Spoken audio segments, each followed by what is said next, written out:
Ready બોલીએ સદગુરુ મહારાજની જય.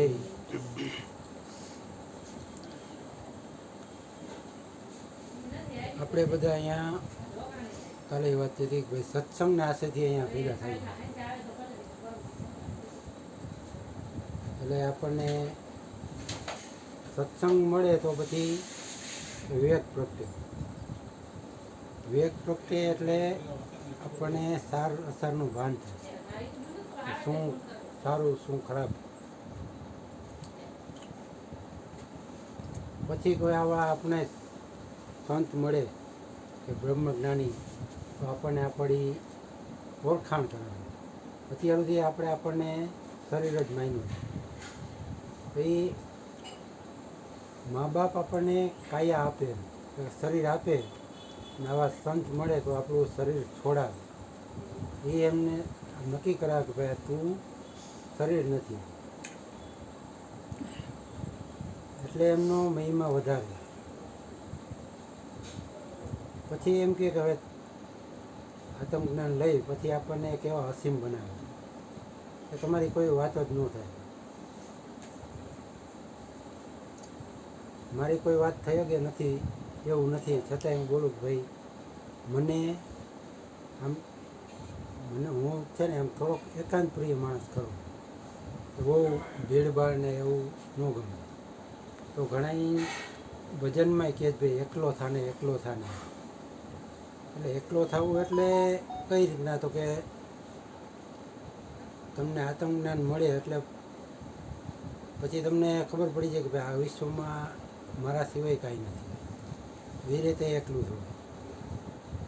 ગીતામાં એક કૃષ્ણને અર્જુનને કહે છે કૃષ્ણ કે ભાઈ આમાં જે કાંઈ તને દેખાય છે ને બધું હું જ છું.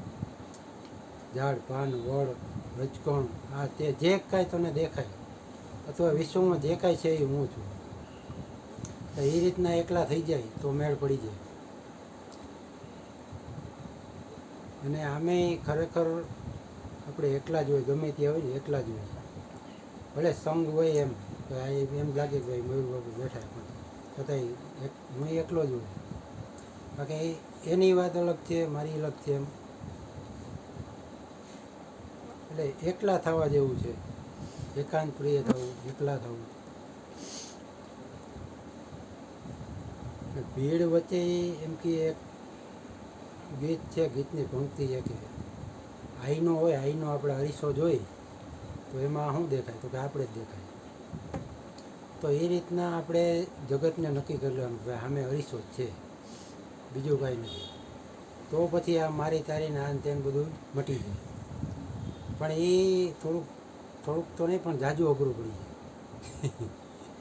એક ગીતની પંક્તિ હતી કે ભાઈ એક અરીસો હોય બરાબર, એમાંય તમે જ દેખાવ. એના 100 કટકા કરો તો એ પછી બધા કટકામાં જોવો તો શું દેખાય, તો તમે જ દેખાવ. એટલે એવી રીતના આ જગતને આપણે જ છીએ બધું. એવું જો આપણને યાદી રહીએ તો મેળ પડી જાય એવું છે.